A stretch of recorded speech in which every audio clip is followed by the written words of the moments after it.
الحمد للہ وکفی والصلاة والسلام علی من لا نبی بعدہ اما بعد فاعوذ باللہ من الشیطان الرجیم بسم اللہ الرحمن الرحیم والسابقون الاولون من المہاجرین والانصار، اور قدیم پہلے ہجرت کرنے والے اور انصار نصرت کرنے والے، والذین اتبعوہم بإحسان، اور جو لوگ اتباع کرتے ہیں ان کی اخلاص کے ساتھ، رضی اللہ عنہم ورضوا عنہ، راضی ہو گیا ہے اللہ ان سے اور وہ راضی ہو گئے ہیں اس اللہ سے، وأعد لہم جنات، اور تیار کر رکھی ہے اللہ نے ان کے لیے جنت، تجری تحتها الانہار، بہتی ہیں جس کے نیچے سے نہریں، خالدین فیہا ابدا، وہ رہیں گے اس میں ہمیشہ، ذالک الفوز العظیم، اور یہی ہے جو کامیابی ہے بڑی۔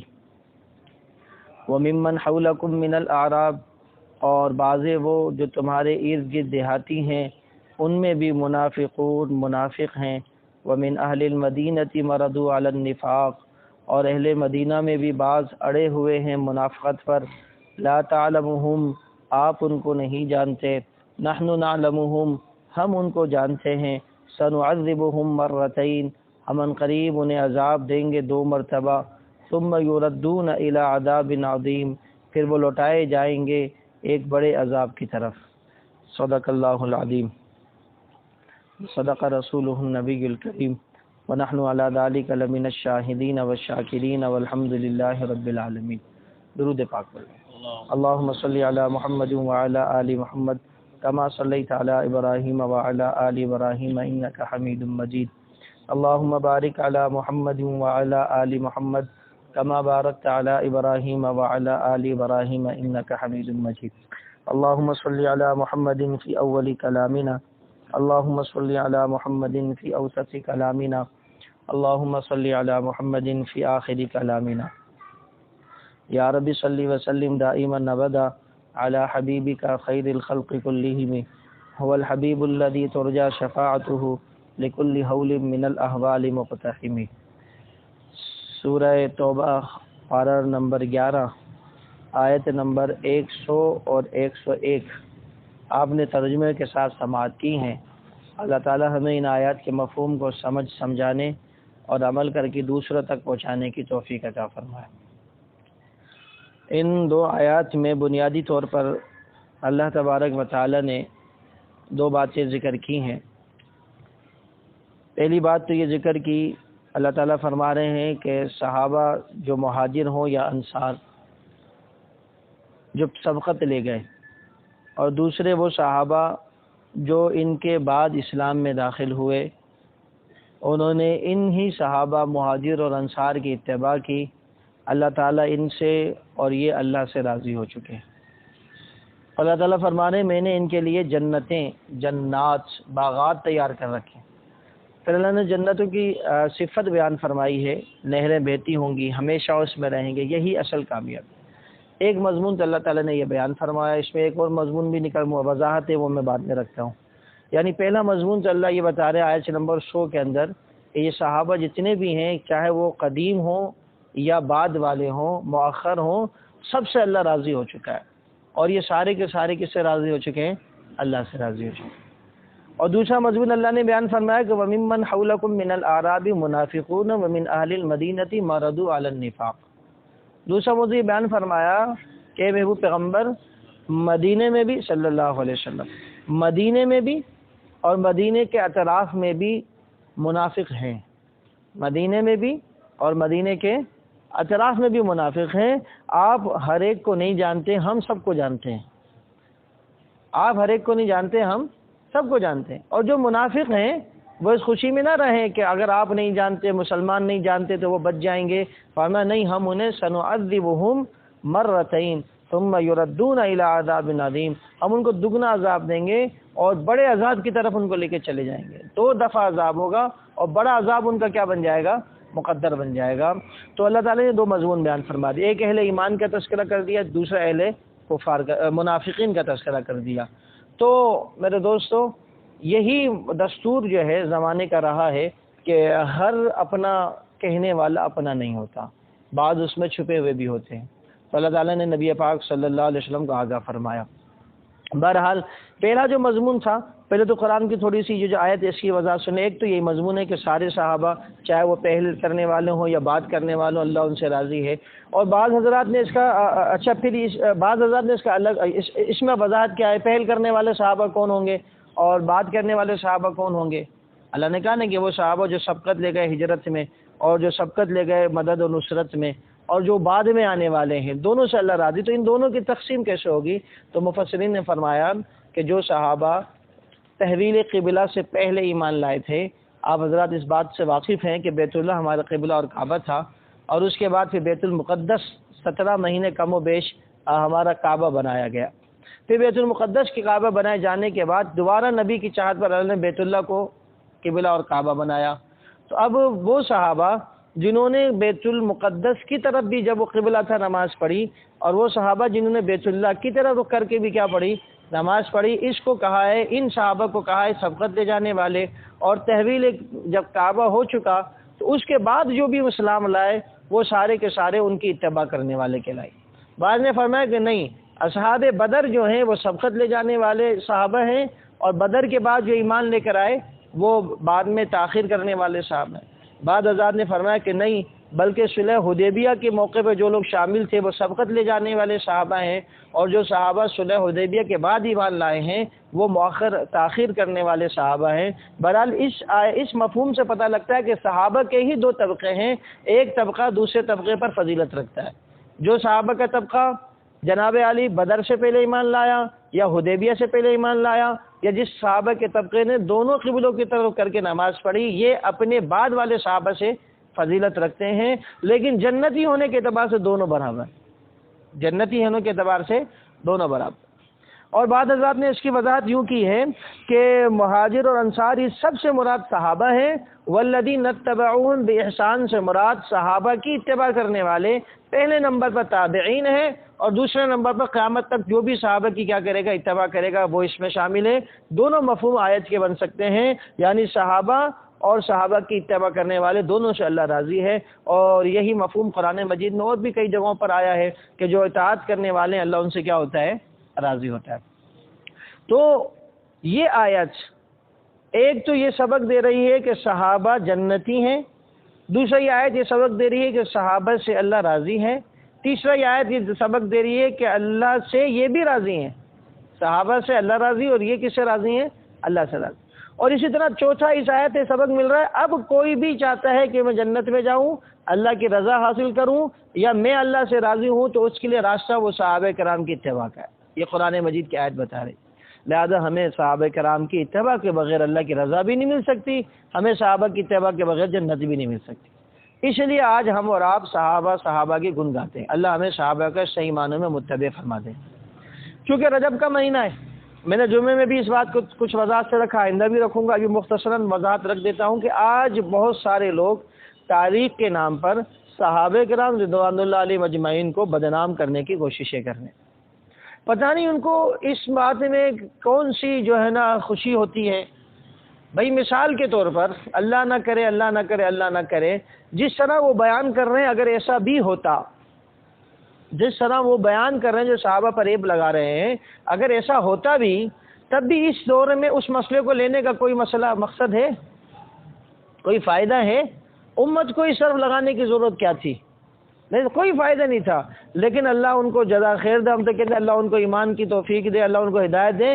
ان کے اس تذکرے پر بہت سارے وہ اصحاب جن کے تذکرے ہماری مسجدوں سے بھی مٹ گئے تھے، اللہ نے آج ان کے تذکرے بھی دوبارہ زندہ کر دی ہیں۔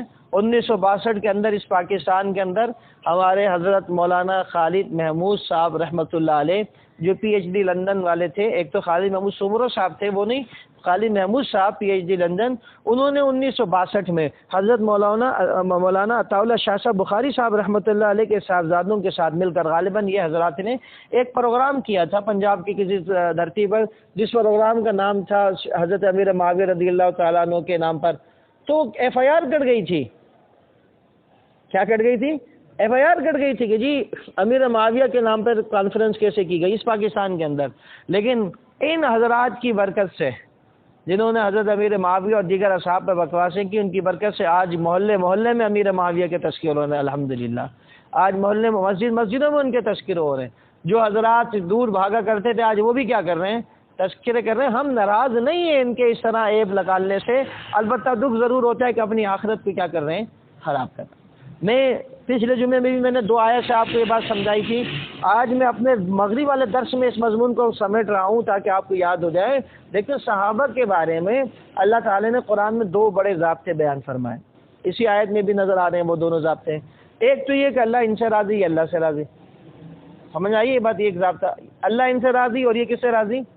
دوسرا اللہ نے کہا کہ صحابہ کے لیے جنت ہے، وَأَعَدَّ لَهُمْ جَنَّاتٍ، اللہ کہہ رہا ہے ان کے لیے جنت کا کیا ہے؟ وعدہ ہے، میں نے تیار کر رکھی ہے. تو 2 اصول صحابہ کے بارے میں ذہن میں رکھ لیں آپ کہ صحابہ ان سے اللہ صحابہ سے راضی، صحابہ اللہ سے راضی. اور دوسرا ضابطہ اللہ نے ان کے لیے جنت کا وعدہ کیا. اب مجھے پہلے یہ بات بتائیں، اگلی بات سے پہلے، جنت پاک جگہ ہے یا ناپاک جگہ ہے؟ اور پاک جگہ پہ کون جائیں گے؟ پاک ہی جائیں گے. الطیبات للطیبون، للطیبین ہے نا. اللہ کا قرآن کہتا ہے الطیبات للطیبین اور والطیبون للطیبات، کہ پاک مرد پاک عورتوں کے لیے پاک عورتیں پاک مردوں کے لیے. تو اللہ کا ایک ضابطہ ہے کہ پاک جگہ پر پاک لوگ ہی جاتے ہیں. تو جنت پاک ہے سب. اس سے یہ بھی پتہ لگا کہ صحابہ بھی کیا ہیں؟ پاک. اب یہ 2 ضابطات سامنے رکھیں، یہ اللہ سے راضی، اللہ ان سے راضی، ان کے لیے جنت، جنت پاک ہے تو صحابہ بھی کیا ہیں؟ پاک ہے. اب تاریخ یقیناً انسانوں نے لکھی ہے. تاریخ کس نے لکھی ہے؟ کوئی بھی تاریخ کی بات صحابہ کے بارے میں قرآن کے ان دونوں اصولوں کے مطابق ہے، ہم اس کو معتبر مانیں گے چاہے ذکر کسی نے بھی کی ہو. لیکن تاریخ کی کوئی بات اگر قرآن کے ان 2 اصولوں کے خلاف ہے، ہم اس کو معتبر نہیں مان سکتے چاہے جس نے بھی لکھی ہو. بات سمجھ آ گئی نہیں آ گئی؟ ہمیں تاریخ پر اعتراض نہیں ہے. تاریخ لکھنے والا اچھا آدمی ہو یا تاریخ لکھنے والا برا آدمی ہو، ہم نے اس کی اچھائی برائی کو نہیں دیکھنا، ہم نے اس کے لکھے ہوئے کو دیکھنا ہے کہ اگر وہ قرآن کے ان دونوں اصولوں پر ہے تو اس کی تاریخ ہم لے لیں گے، اگر وہ ان 2 اصولوں پر نہیں ہے تو اس کی تاریخ ہم نہیں لے سکتے. مثال میں آپ کو دیتا ہوں، قرآن مجید نے ہمیں حکم دیا ہے نا تورات، زبور اور انجیل پر ایمان لانے کا. دیا یا نہیں دیا؟ دیا ہے بھائی. تورات کا بھی حکم ہے، زبور کا بھی حکم ہے، انجیل پچھلی کتابوں پر ایمان لانے کا ہمیں حکم ہے. لیکن پچھلی کتابوں میں بعد والوں نے کیا کر دی؟ تحریف کر دی، رد و بدل کر دیا. تو اس تحریف شدہ، رد و بدل شدہ تورات، زبور، انجیل کو ماننے کا حکم ہے. جس تورات، زبور، انجیل کا حکم قرآن نے دیا وہ بھی اگر رد و بدل ہو جائے تو اس کو ماننے کی اجازت نہیں ہے. تو پھر تاریخ تو آج کے انسانوں نے لکھی ہے، یہ اگر قرآن و سنت کے خلاف ہو جائے تو اس کو ماننا لازمی کیسے ہو گیا؟ پچھلے نبیوں کی شریعت محفوظ کچھ نہ کچھ چلی آئی تھی تو ان کو آج کہا جاتا ہے یعنی اسرائیلی روایت. کیا کہتے ہیں ان کو؟ اسرائیلی روایت. اب اسرائیلی روایت موجود ہیں، یہودی تو ہے نا موجود، عیسائی بھی موجود ہیں، یہ اپنے نبیوں کی باتیں کرتے ہیں. تو قرآن و سنت نے اس کا ضابطہ یہ بتایا، قرآن و سنت کی روشنی میں محدثین فقہاء نے اس کا ضابطہ بتایا کہ اسرائیلی روایات اگر قرآن و سنت کے مطابق ہوں تو وہ مانی جائیں گی، اور اسرائیلی روایات اگر قرآن و سنت کے خلاف ہوں تو وہ مانی. میں مثال دیتا ہوں، جیسے مثال اسرائیلی روایات میں ہے کہ حضرت ابراہیم نے اپنے بیٹے اسماعیل کو ذبح کیا تھا اور اللہ نے اس قربانی کے صدقے آپ کو قبول فرما کر چھری پھرنے سے پہلے کس کو قبول کیا؟ ایک جانور کو دے کر اس کو قبول کر لیا. تو یہ اسرائیلی روایات میں ہے، اور یہی بات ہماری قرآن میں بھی ہے، یہی بات ہماری حدیث میں بھی ہے، سنت میں بھی ہے. تو اب یہ اسرائیلی روایت کیا ہو گئی؟ معتبر ہو گئی. تو اس کو عمل میں لے کر آئیں گے، اس کو بیان بھی کریں گے. لیکن اسرائیلی روایتیں بہت ساری ایسی بھی ہیں کہ حضرت سلیمان علیہ السلام کے پاس ایک انگوٹھی تھی، اس انگوٹھی کے اندر آپ کی حکومت تھی، اور وہ جب نہانے جاتے تھے تو وہ انگوٹھی اپنے جو ہے نا ایک خادم کو دے کے جاتے تھے. ایک دفعہ جن ان خادم کی شکل بنا کے کھڑا ہو گیا، وہ انگوٹھی اس خادم سمجھ کے اس کو دے دی، اور جن نے وہ انگوٹھی لے کے دریا میں پھینک دی، اور جن خود جو ہے نا سلیمان بن کے تخت پہ بیٹھ گیا. اور سلیمان علیہ السلام کو کوئی لوگ پہچان ہی نہیں رہا، وہ آگے پیچھے گھوم رہے ہیں. نہیں سمجھ رہی بات؟ پھر ایک دفعہ چلتے چلتے دریا کے کنارے کوئی مچھیرا مل گیا، اس نے بولا بابا جی آپ کی دعوت کرتا ہوں. پھر اس کی دعوت کر دی، مچھلی اس کو پکڑ کے لایا تازہ. سلیمان ذبح کرنے لگے تو مچھلی میں وہ انگوٹھی نکل آئی. حضرت سلیمان نے پھر وہ انگوٹھی پہن لی، پھر بادشاہ بن گیا، جن کو سزا دے دی. تو یہ بھی اسرائیلی روایت میں ہے. نعوذ باللہ، حضرت سلیمان علیہ السلام کی نبوت، حکومت سب کس کے اندر تھی؟ انگوٹھی کے اندر. اب یہ اسرائیلی روایت قرآن و سنت کی بالکل کیا ہے؟ خلاف. ہم نہیں مان سکتے، بالکل انکار کریں گے. اسی طریقے سے اسرائیلی روایت میں حضرت داؤد علیہ الصلوۃ والسلام کے بارے میں توبہ، ایسی ایسی باتیں ہیں جس کو بیان بھی کریں تو عجیب سا لگتا ہے۔ اسرائیلی روایت میں کہ داؤد علیہ الصلوۃ والسلام کو اپنے ایک کیا نام ہے جرنیل کی بیوی سے محبت ہو گئی تھی، اور پھر حضرت داؤد علیہ السلام نے اس جرنیل کو کسی ایسے علاقے میں جنگ کے لیے بھیج دیا جس علاقے سے آدمی زندہ واپس نہیں آ سکتا، وہ وہاں جا کے شہید ہو گیا۔ داؤد علیہ السلام نے ان کی بیوی سے بعد میں جو ہے شادی کر لی۔ اب نبیوں کی ذات اس لائق نہیں ہوتی کہ وہ نعوذ باللہ کسی کی بیویوں پہ نگاہیں رکھتے پھریں۔ میں نے تو آپ کو اس واقعے کو تھوڑا سا ادب کے انداز میں سنایا، ورنہ جو ان کی تشریح میں سناؤں تو بڑے عجیب غریب واقعات ہیں کہ چھت پہ گئے اور کس حالت میں دیکھا اور کیا دیا۔ یہ اسرائیلی روایت قرآن و سنت کے خلاف ہے کہ انبیاء اس مزاج کے نہیں ہوتے، تو ہم ان اسرائیلی روایات کو، تو جب اسرائیلی روایات قرآن و سنت کے خلاف ہو تو نہیں لیے جا سکتی، تو صحابہ کرام رضوان اللہ علیہم کے بارے میں تاریخی روایت اگر قرآن و سنت کے اصول کے خلاف ہو تو وہ کیوں لی جائیں گی؟ بات سمجھ آ رہی نہیں رہی؟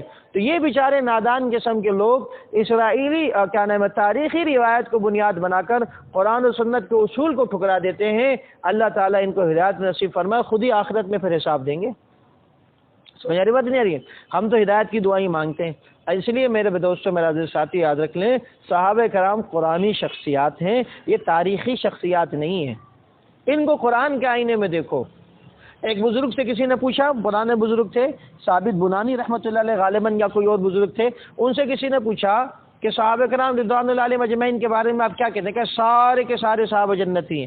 مفہوم عرض کرنا ہوں تو اس نے پوچھا کہ آپ کے پاس دلیل کیا ہے کہ سارے کے سارے صحابہ جنتی ہیں؟ انہوں نے اسی آیت کو بیان فرمایا کہ صحابہ چاہے وہ اول ہوں یا بعد والے ہوں، مہاجر ہوں یا انصار ہوں، اللہ تعالیٰ فرما رہے رضی اللہ عنہم ورضوان وأعد لهم جنات، کہ ہم نے ان کے لیے کیا تیار کر رکھی ہے؟ جنت۔ بات سمجھ آ رہی نہیں؟ اس لیے ہم کہتے ہیں یاد رکھ لیں، بلکہ ان سے ہمارے بزرگوں نے لکھا کہ صحابہ کرام رضوان اللہ علیہم اجمعین سے غلطیاں بھی ہوئی ہیں، غلطیوں کے بعد بھی وہ کیا ہیں؟ جنتی ہیں۔ صحابہ سے غلطیاں ہوئی، غلطیوں کے بعد بھی وہ کیا ہیں؟ جبکہ بعد والے غلطی کریں گے تو جنت میں جائے، اس کا فیصلہ نہیں ہے۔ اور دلیل یہ آیت دی تھی انہوں نے کہ دیکھو صحابہ کے بارے میں اللہ نے کہا اللہ ان سے راضی، یہ اللہ سے راضی، ان کے لیے باغات، کسی قسم کی شرط نہیں تھی، چاہے وہ سارے ٹوٹلی 100% عمل کر کے گئے ہوں یا کچھ نہ کچھ کوتاہیاں رہ گئی ہوں۔ جبکہ بعد والوں کو کہا والذین اتبعوہم بإحسان، بعد والوں کو کہا کہ وہ اخلاص کے ساتھ اگر اتباع کریں گے تو اللہ راضی ہوگا۔ تو بعد والوں کے لیے اخلاص ہونا ضروری ہے، بعد والوں کے لیے اعمال کا درست ہونا ضروری ہے، جبکہ صحابہ کے لیے یہ شرط اللہ نے نہیں رکھی۔ لہذا صحابہ سارے کے سارے جنتی، صحابہ سارے کے سارے پاک، کیونکہ جنت میں پاک لوگ جائیں گے۔ صحابہ کے سب سے اللہ راضی، اور سارے کے سارے صحابہ کس سے راضی؟ اللہ سے راضی۔ اور یہی صحابہ کرام کے طبقے کے اندر سیدنا امیر معاویہ رضی اللہ تعالیٰ عنہ کی شخصیت بھی آتی ہے۔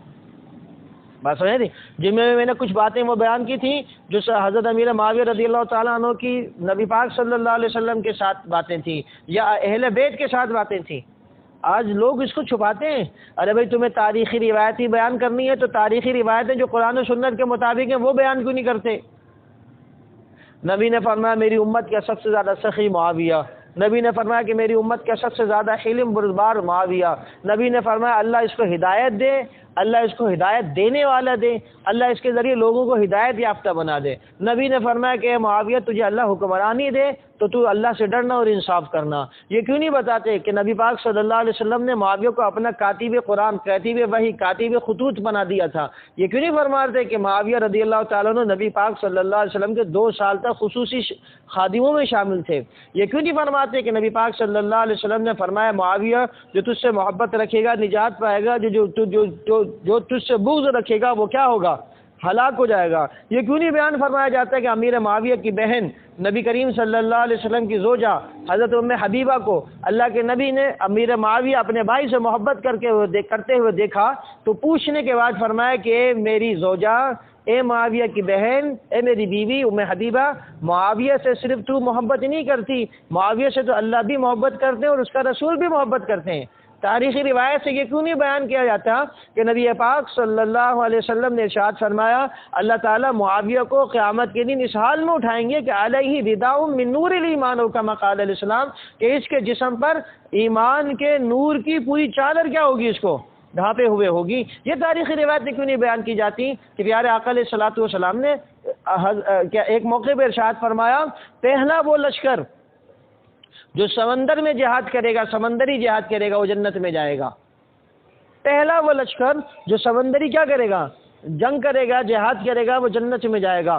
اس وقت حرام غالباً رضی اللہ تعالیٰ عنہ ایک صحابیہ بیٹھی ہوئی تھیں، انہیں کہا یا رسول اللہ دعا کیجئے کہ میں اس میں شامل ہو جاؤں۔ پیارے آقا علیہ الصلوۃ والسلام نے دعا کی کہ بلکہ اللہ کے نبی نے تو انہی میں سے ہے۔ پھر پیارے آقا علیہ الصلوۃ والسلام نے ایک اور لشکر کے بارے میں ذکر کیا، حرام نے فرمایا یا رسول اللہ دعا کیجئے میں اس میں سے بھی شامل ہو جاؤں۔ نبی نے فرمایا تو اس میں سے نہیں ہو سکتی، تو اس میں سے نہیں ہے، تو پہلے میں سے ہے۔ پھر تاریخ یہ بتاتی ہے کہ یہ جو اسلامی جنگ، سب سے پہلی اسلامی جنگ جو سمندر کے راستے ہوئی، اس جنگ کی سربراہی کرنے والے حضرت امیر معاویہ رضی اللہ تعالیٰ۔ نبی تو فرمانے اس جنگ میں شامل ہونے والا ایک ایک سپاہی جنتی ہے، تو بھائی سپاہی جنتی تو ان سپاہیوں کی قیادت کرنے والا تو بطریق اولیٰ کیا ہوگا۔ اور اسی جنگ کے اندر حضرت حرام رضی اللہ تعالیٰ عنہ بھی شامل تھی، اور اسی جنگ میں وہ جو ہے نا گر کر شہید ہوئی، کم و بیش اللہ معاف فرمائے، وہ اسی جنگ میں کیا ہو گئی، شہید ہو گئی۔ دوسری جس لشکر کی طرف اشارہ کیا تھا اس وقت تک آپ حیات نہیں رہی، تاریخ میں یہ کیوں نہیں بتایا جاتا؟ بات سمجھ رہی؟ اچھا تاریخ میں پھر بدماش یہ بھی بتائیں گے کہ جنگ صفین ہوئی تھی، لڑائی ہوئی تھی، یہ نہیں بتائیں گے کہ اسی صفین کے آخر میں امیر معاویہ سے حضرت علی نے صلح بھی کی تھی۔ یہ نہیں بتاتے تاریخ میں کہ اسی جنگ کے آخر میں حضرت علی رضی اللہ تعالیٰ انہوں نے اپنے شہداء کے جنازے بھی پڑھائے تھے، اور حضرت امیر معاویہ کی طرف سے جو لڑ رہے تھے ان کے بھی کیا پڑھائے تھے، جنازے پڑھائے تھے۔ یہ کیوں نہیں بتاتے تاریخی روایت میں کہ حضرت علی رضی اللہ تعالیٰ عنہ نے اسی جنگ صفین کے بعد فرمایا تھا کہ قتلائی و قتلا معاویہ فی الجنہ، میری طرف سے مارے جانے والے اور حضرت امیر معاویہ کی طرف سے مارے جانے والے دونوں کے دونوں کس میں ہوں گے، جنت میں ہوں گے۔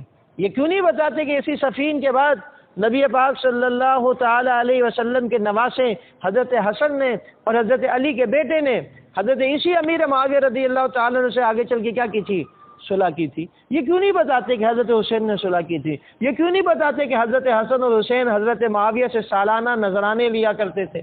یہ کیوں نہیں بتاتے کہ نبی پاک صلی اللہ علیہ وسلم نے فرمایا تھا کہ حسن میرا بیٹا ہے اور یہ مسلمانوں کی دو بڑی جماعتوں کے درمیان آپس میں کیا کرے گا، صلح کرائے گا، مسلمانوں کی دو بڑی جماعتوں میں۔ تو آدھا رخ بیان کرنا اور باقی اتنا بڑا رخ کو کیا کر دینا، چھوڑ دینا۔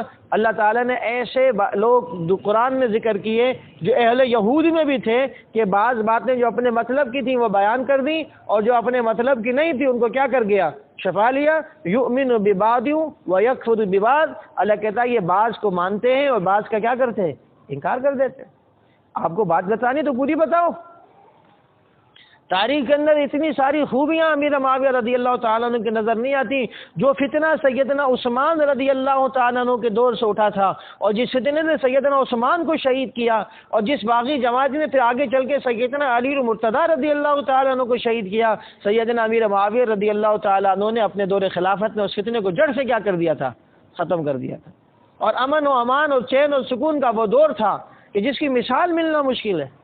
حضرت مولانا ضیاء الرحمن فاروقی شہید رحمۃ اللہ علیہ فرماتے ہیں ایک دفعہ بیان میں کہ میں نے ایک یہودی سے پوچھا کہ تمہیں صحابہ میں یا مسلمانوں میں تمہیں سب سے برا کون سا آدمی لگتا ہے؟ حضرت فرماتے ہیں میرے ذہن میں یہ تھا کہ جواب دے گا کہ عمر سے ہمیں سب سے زیادہ بغض ہے، عمر سے ہمیں سب سے زیادہ نفرت ہے، کیونکہ اس نے بیت المقدس کو ہمارے سے لیا تھا واپس۔ تو فرمانے لگے میں نے جب اس کا جواب سنا تو میں حیران ہوا۔ اس نے کہا کہ ہمیں عمر سے بھی زیادہ جو نفرت اور بغض ہے وہ امیر معاویہ سے، کیونکہ عمر نے جو سلطنت قائم کی تھی عثمان کے دور کے آخر میں کسی طریقے سے ہم نے اس میں دراڑ ڈال دی تھی۔ حضرت علی کے دور تک وہ دراڑ برقرار رہی، یعنی حضرت علی رضی اللہ تعالیٰ عنہ وہ فتنوں کی سرکوبی میں لگے رہے۔ فتنوں کا ایک فتنہ ختم کرتے تھے، دوسرا فتنہ پیدا ہو جاتا تھا، دوسرا ختم ہوا، تیسرا پیدا ہوتا تھا۔ ساری زندگی حضرت علی رضی اللہ تعالیٰ فتنوں کی سرکوبی میں لگے رہے اپنی خلافت کی زندگی میں۔ آپ کے دور میں اسلامی سلطنت پھیلی لیکن اتنی زیادہ نہیں پھیلی۔ لیکن سیدنا امیر معاویہ رضی اللہ تعالیٰ عنہ کا جب دور آیا، وہ جو فتنہ یہود نے پیدا کیا تھا، جس کی سرکوبی حضرت علی رضی اللہ تعالیٰ نے شروع کی تھی، اور اس کا اختتام کس نے کیا؟ سیدنا امیر معاویہ رضی اللہ تعالیٰ۔ بات سمجھ آ رہی نہیں آ رہی ہے؟ اور تقریباً 19 سال حضرت امیر معاویہ رضی اللہ تعالیٰ نے پوری دنیا کے اندر اسلام کے نام پر ایک ہی حکومت قائم تھی، دوسرا کوئی وہ جو ہے نا اسلامی جو ہے نا سرزمین نہیں تھی۔ سارے مسلمان ایک ہی امیر کے ماتحت تھے، جن کے ماتحت حضرت حسن بھی تھے، حضرت حسین بھی تھے، اہل بیت کے دیگر حضرات بھی تھے۔ بات سمجھ رہی نا؟ اس لیے میرے دوستوں میں نے آپ کے سامنے تفصیلی گفتگو رکھی ہیں کہ آج لوگ ڈاکہ ڈال رہے ہیں، اپنے آپ کو حافظ بھی کہتے ہیں، اپنے آپ کو سنی بھی کہتے ہیں، اپنے آپ کو عالم بھی کہلواتے ہیں بعض لوگ، اور وہ حضرت امیر معاویہ رضی اللہ تعالیٰ عنہ کی توہین و گستاخیاں کرتے ہیں اور تاریخی وہ روایت پیش کرتے ہیں، یا تو وہ روایت جھوٹی ہوتی ہے یا وہ روایت ہوتی کچھ ہے، سمجھایا کچھ جاتا ہے۔ جیسے مثال کے طور پر میں آپ کو بتاؤں کہ میں نے پہلے بھی بتایا تھا، ممبر پہ معاویہ کو دیکھو تو اس کو قتل کر دو، جھوٹی روایت ہے، جھوٹے لوگوں کی لکھی ہوئی بات ہے، یہ کوئی سچی روایت ہے ہی نہیں۔ پیارے آقا علیہ الصلوۃ والسلام جس معاویہ کو اپنے پاس بلائیں، معاویہ آؤ اور یہ قرآن کی وحی ہوئی ہے اس کو لکھو، اے معاویہ فلاں بادشاہ کو خط لکھنا ہے تم لکھو، وہ پیارے آقا اس معاویہ کو قتل کا حکم دیں گے؟ نہیں سمجھ آ رہی بات؟ یہ روایت جھوٹی ہے۔ کبھی کہتے ہیں کہ جی معاویہ جا رہے تھے اپنے بیٹے یزید کو گود میں اٹھا کر، تو نبی نے دیکھ کے فرمایا کہ جہنمی نے جہنمی کو اٹھا رکھا ہے، انا للہ و انا الیہ راجعون۔ میں نے جمعے میں بھی اس بات کی اشارہ کیا تھا کہ حضرت امیر معاویہ رضی اللہ تعالیٰ عنہ کا یہ جو بیٹا تھا یزید، ہم اس کو اچھا نہیں سمجھتے، لیکن اس یزید کی پیدائش حضرت عثمان کے زمانے میں ہوئی ہے۔ کس کے زمانے میں ہوئی ہے؟ حضرت عثمان کے۔ اس سے پہلے حضرت ابو عمر کا زمانہ، اس سے پہلے حضرت ابو بکر کا زمانہ، اس سے پہلے نبی پاک صلی اللہ علیہ وسلم کا زمانہ ہے۔ یزید کا تو نام اور نشان بھی نہیں تھا، لیکن ظالم اس طرح کی روایتیں بیان کرتے ہیں۔ کبھی کہیں گے اللہ معاویہ کے پیٹ کو نہ بھرے، تو اللہ معاویہ کے پیٹ کو نہ بھرے، اس میں کون سی بد دعا ہے؟ جی یہ تو ایک محاورہ ہوتا ہے، ہمارے اردو میں بھی ایسے بہت سارے محاورات استعمال ہوتے رہتے ہیں۔ مٹی پاؤ تو کیا مطلب مٹی ڈالنا شروع کر دے آدمی، او ستیہ ناسی تو کیا مطلب آپ اس کو بددعا دینا تیرا ستیہ ناس ہو جائے، اور تیرا بیڑا غرق کیا کر رہا ہے؟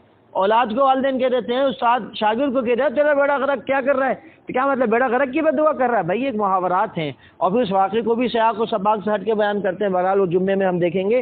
تو یہاں پر مفہوم سے یہ سمجھ لیں کہ اللہ پاک نے اس آیت میں صحابہ کے لیے دو اصول بیان فرمائے، یہ دو اصول بس آپ نے آج یاد رکھنے ہیں۔ ایک تو سارے صحابہ سے اللہ راضی، سارے صحابہ اللہ سے راضی۔ دوسرا اللہ نے سارے صحابہ کے لیے جنت کا وعدہ کیا، جنت پاک ہے تو صحابہ بھی سارے کے سارے پاک ہیں۔ اب کوئی بھی تاریخی روایت ان دو اصولوں کے مطابق ہے تو وہ ہمارے نزدیک معتبر ہوگی، اور جو تاریخی روایت ان دو اصولوں کے خلاف ہوگی وہ ہمارے نزدیک معتبر نہیں ہوتی۔ اب یہ تقسیم تیری ہے، مکھی شہد کی بھی ہوتی ہے اور مکھی عام بھی ہوتی ہے۔ اب شہد کی مکھی ہمیشہ اچھی چیز پر بیٹھتی ہے اور عام مکھی ہمیشہ گندگی پر بیٹھتی ہے۔ اب تیرا مسئلہ ہے کہ تو کیا بننا چاہتا ہے، اچھا بن اچھوں میں آ جا، یا تو برا بن بروں میں چلا جا۔ نہیں سمجھ آ رہی بات؟ نبی پاک صلی اللہ تعالی علیہ وسلم کے اصحاب کا بغض رکھ کر کوئی نبی کی سفارش کی امید لگائے، یہ خام خیالی ہو سکتی ہے۔ مثلا جن صحابہ نے نبی پر سب کچھ قربان کیا ہو، اور پھر یاد رکھنے امیر معاویہ رضی اللہ تعالیٰ عنہ صرف صحابی نہیں ہے، صرف صحابی نہیں ہے، بہت سارے صحابہ ایسے ہیں جو صرف اور صرف کیا ہیں؟ صحابہ ہیں، صرف صحابی ہیں، نبی کے خاندان سے یا نبی کی رشتہ داری نہیں ہے ان کے ساتھ۔ لیکن امیر معاویہ رضی اللہ تعالیٰ عنہ صحابی بھی ہیں اور نبی کے رشتہ دار بھی ہیں، دوہرا تعلق ہے نبی کے ساتھ، نبی کے سالے بھی ہیں برادر نسبتی، نبی کے ہم زلف بھی ہیں، کیا کہتے ہیں اس کو، ساڈو۔ نبی کریم صلی اللہ علیہ وسلم کے نکاح میں حضرت امیر معاویہ کی سگی بہن تھی، حضرت ابو سفیان کی سگی بیٹی حضرت ام حبیبہ رضی اللہ تعالیٰ عنہ، اور نبی کریم صلی اللہ علیہ وسلم کی ایک اور بیوی جن کا نام ام سلمہ تھا رضی اللہ تعالیٰ عنہ۔ ام سلمہ کی ایک بہن تھی قریبۃ الصغریٰ غالباً ان کا نام تھا، یا قریبۃ الصغریٰ ان کا نام تھا۔ وہ جو قریبۃ الصغریٰ تھی یا قریبۃ الصغریٰ، وہ یعنی نبی کی سالی تھیں، سگی سالی، اور ان کا نکاح جناب امیر معاویہ رضی اللہ تعالیٰ عنہ کے ساتھ ہوا تھا۔ جو امیر معاویہ اور نبی ایک ہی گھر کے سسرالی، سمجھنے بات نہیں آ رہی ہے، داماد ایک ہی گھر کے داماد، دونوں کا سسرال ایک، تو ہم زلف بھی اور برادر نسبتی یعنی سالے بھی، تو رشتہ داری بھی ہیں۔ پانچویں یا چھٹی پشت نبی پاک صلی اللہ علیہ وسلم کا دادا کے دادا اور حضرت امیر معاویہ کے دادا بھی ایک ہو جاتے ہیں۔ جو خاندان پانچویں پشت نبی کا چلا آ رہا ہے وہی خاندان کس کا ہے؟ حضرت امیر معاویہ رضی اللہ تعالیٰ عنہ کا ہے، یہ رشتہ دار بھی ہے نبی کے۔ اس نے ظالم تو ان کے خلاف باتیں کرنے سے پہلے ذرا سوچ تو صحیح، تیرے سالے کے خلاف کوئی بولے تو کہتے ہیں جانے دو یار، میرا سالہ ٹھیک ہے، غلط بھی کیا تو سالہ تو میرا ہے نا، یا میرا ساڑو ہے تھوڑا خیال رکھ لو، یا میرا داماد ہے تھوڑا کیا رکھ لو۔ بھائی ایسا ہوتا ہے نہیں ہوتا؟ اور تو کچھ اور نہیں دیکھتا تو کم سے کم نبی کی رشتہ داری دیکھ لے، تو یہی دیکھ لے کہ نبی کے نواسوں نے ان سے نذرانے وصول کیے ہیں، اگر وہ اچھا نہیں تھا تو نبی کے نواسوں کے اوپر انگلی اڑی جائے گی کہ کیسے تھے کہ برے لوگوں سے نذرانے لیا کرتے تھے۔ آج اس گئے گزرے دور میں بھی برے لوگوں سے ہم نذرانے قبول نہیں کرتے تو وہ کیسے قبول کریں گے؟ اور بات سمجھ آ رہی نہیں آ رہی ہے؟ اس لیے میرے دوستو یہ اصول یاد رکھ لیں۔ اور دوسرا یہاں پہ جو بیان فرمایا کہ مدینہ اور اس کے اطراف میں منافق ہیں، آپ انہیں جانتے ہم جانتے ہیں، ہم ان کو 2 مرتبہ عذاب دیں گے پھر بڑے عذاب کی طرف لے جائیں گے۔ بعض منافق قسم کے لوگ، خاص کر رافضی صحابہ کرام کے دشمن، وہ اس آیت کے لے کے کہتے ہیں کہ نعوذ باللہ قرآن کہہ رہا ہے کہ مدینے میں منافق تھے، پھر تشریح کرتے ہیں کہ ابو بکر عمر اور عثمان تھے۔ انا للہ، اللہ نے ابو بکر عمر عثمان اور علی کو منافق نہیں کہا، کہا کہ تم میں کیا ہیں؟ منافق ہیں۔ ان کے بارے میں تو قرآن کی آیات تو نبی پاک صلی اللہ علیہ وسلم کے فرامین موجود ہیں، اور اللہ کہہ رہا ہے جو منافق ہے اس کو ہم عذاب دیں گے۔ ابو بکر عمر عثمان کو کیا عذاب ملا جی؟ علی کو کیا عذاب ملا جی؟ امیر معاویہ کو کیا عذاب ملا؟ بات سمجھ؟ عذاب تو منافقوں کو ملا تھا کہ ساری زندگی لوگ ان کو منافق کہتے رہے، اور اگر نہیں جانتے تو ان کو اس بات کا خوف موجود تھا کہ کسی بھی وقت ہماری منافقت سامنے آ سکتی ہے، ڈر اور خوف کے اندر زندگی گزار کے چلے گئے۔ لہٰذا اس آیت سے منافقین جو ہیں وہ صحابہ کے درمیان تھے لیکن صحابہ نہیں تھے۔ تو اب صحابہ کو منافق کہنا یہ ان دونوں آیتوں کو بالکل نہ سمجھی کی علامت ہے۔ اللہ صحابہ کے لیے جنت کے وعدے کر رہا ہے اور منافقین کے لیے سزا کی وعید سنا رہا ہے۔ اب آپ نے منہ سے کہا کہ صحابی جہنمی، نعوذ باللہ، جب صحابی ہے تو خود بخود کیا ہے؟ جنتی ہے، اور جب آپ کہہ رہے ہیں کہ جہنمی تو وہ صحابی نہیں ہے۔ بات سمجھ آ رہی ہے نہیں آ رہی ہے؟ سوچ کے تو بولو کیا کہہ رہے ہو؟ جو جہنم کا حقدار ہے وہ صحابی ہے ہی نہیں، اور جو صحابی ہے وہ جہنم کا حقدار نہیں ہے۔ اس لیے صحابہ کرام اور منافقین میں زمین اور آسمان کا فرق ہے۔ اللہ تعالی ہمیں صحابہ کو اپنی عقیدت کا محور بنانے کی توفیق عطا فرمائے۔ والذین اتبعوہم بإحسان، جو اللہ نے یہاں کہا کہ جو اخلاص کے ساتھ ان کی اتباع کرے گا وہ بھی کامیاب، اللہ اس سے راضی، وہ بھی جنت میں۔ اللہ ہمیں اخلاص کے ساتھ صحابہ کی اتباع کی توفیق عطا فرمائے۔ وآخر دعوانا ان الحمد للہ رب العالمین۔ الحمد للہ رب العالمین والعاقبۃ للمتقین والصلاۃ والسلام علی سید الانبیاء والمرسلین۔ مولا کریم ہم سب کی حاضری قبول فرما، مولا کریم ہم سب کے تمام صغیرہ کبیرہ گناہوں کو معاف فرما، مولا ہم سب کے حال پر رحم فرما، کرم فرما، خیر اور عافیت والا معاملہ فرما، صحابہ کرام سے سچی پکی محبت نصیب فرما، اخلاص کے ساتھ صحابہ کی تابعداری کرنے کی توفیق عطا فرما، مولا جتنے بیمار ہیں سب کو صحت و شفا عطا فرما، جملہ مرحومین کے بخشش اور مغفرت فرما، مولا ہمیں قبر میں جانے سے پہلے قبر کی تیاری کی فکر اور اس کی توفیق نصیب فرما۔ جزا اللہ عنا محمد صلی اللہ علیہ وسلم ما هو اہل وصلی اللہ علی النبی الکریم وعلی آلہ واصحابہ اجمعین، آمین برحمتک یا ارحم۔